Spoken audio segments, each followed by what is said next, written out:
Today we will be taking a look at probably one of my favorite, not probably, this is one of my favorite 3D Mortal Kombat era characters in Ashrah. Ashrah has probably, I ain't gonna say probably, in terms of 3D characters, she has my favorite story. Now her story isn't like super complex, like it's not a lot going on, but I like her story because I think her story can be expanded upon a lot if they ever bring her back. So basically, Ashrah's story is she's a demon. She's in Netherrealm. She was working with Quan Chi, her and her sisters. She started to question Quan Chi's methods and kind of like his thought process. And Quan Chi actually sent her sisters to attack her. So when she escaped, she found this sword. Now, the sword has the power to purify the wielder, right? It's a sword where when she kills demons, it purifies her soul.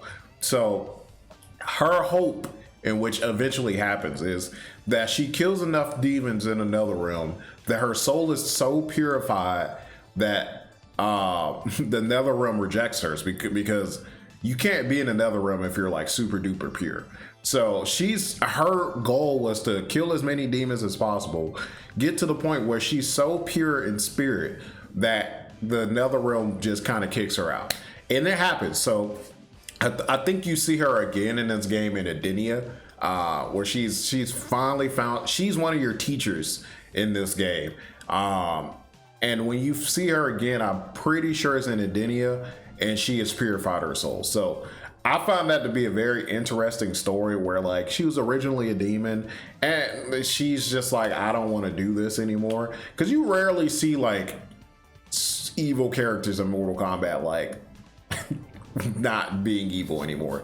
And I wouldn't even necessarily say Ashrah isn't evil. Like, I think she's kind of like a neutral character. Like, she could be evil at sometimes and be good at sometimes. But the fact that she was just like, I don't want to be in Netherrealm anymore. Like, I can't do this. And she found a way to purify her soul and get to somewhere she wanted to be. I just always found that to be an interesting story for her. Design-wise, she looks fucking sick. This is one of my favorite designs in Mortal Kombat Deception. But all of that being said, let's check out her gameplay and let's see how cool she is gameplay-wise. So Ashrah, she has two outfits. This is her alternate outfit is literally just her without a hat. So obviously Mortal Kombat Deception has 3 fighting styles. She is only in 2 games. She's in Mortal Kombat Deception and she's in Mortal Kombat Armageddon, obviously. She has Shujao, she has Bagua, and she has the Chris. Now the Chris is the weapon I was talking about before, where when she kills demons, it purifies her spirit. So Ashrah, this game is mid-tier. Like, she's in the middle of the pack when it comes to tier lists. So I think she's like, most people have her like 13, 14, or 15. So she's kind of like the middle of the pack when it comes to the tier list. So she's not bad, but she's not like the best. To be the best in this game, you got to have some broken shit. So let's look at her grab. Okay, she has that, which is that's actually a pretty cool grab because it pops them up.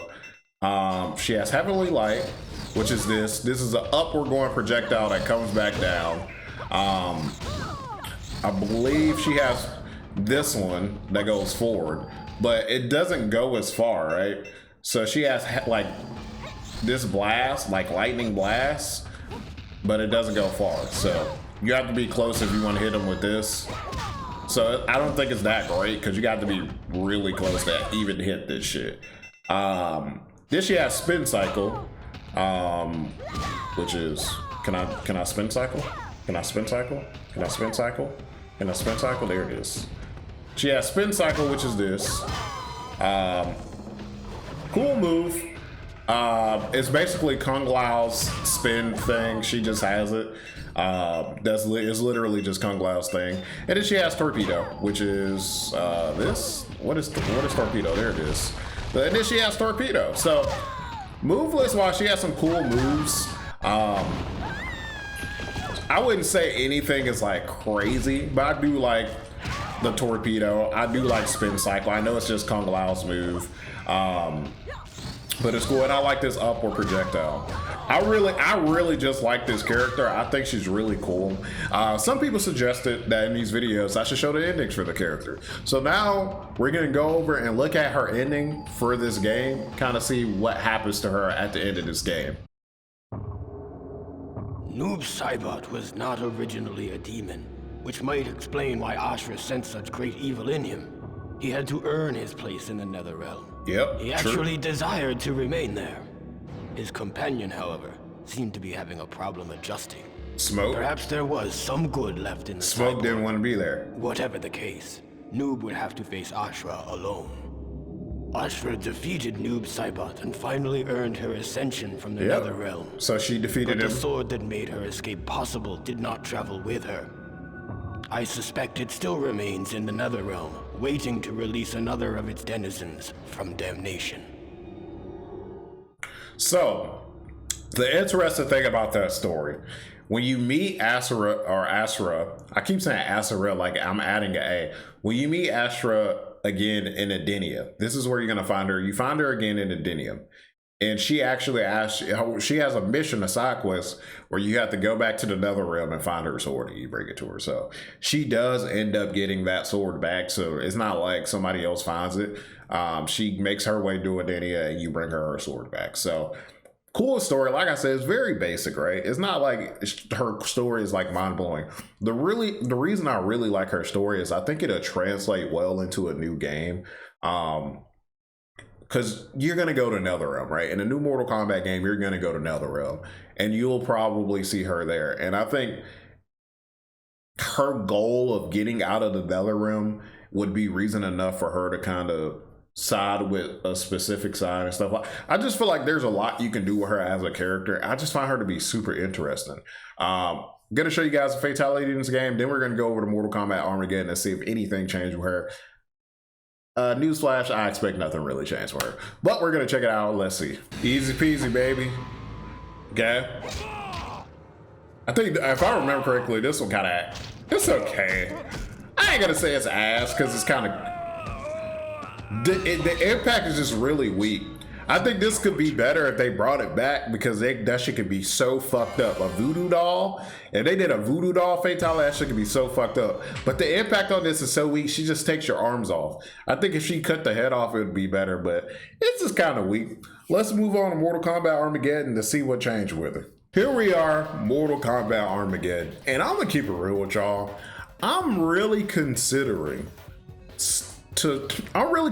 not including Armageddon in these videos anymore. And let me tell you why. And this is the main reason I don't like Mortal Kombat Armageddon, okay? And I'm thinking of just doing more in-depth analysis on like Deception, Deadly Alliance. My main problem with Mortal Kombat Armageddon, I got like a few problems, but one, the characters don't, to me personally, they don't necessarily, this game doesn't feel unique, right? Because a lot of these characters are just, at least if they came from Deception or Deadly Alliance, they're the exact same. There's no fatalities that, like, there's literally no individual fatalities. Like, the characters just lack their own personal flair to me.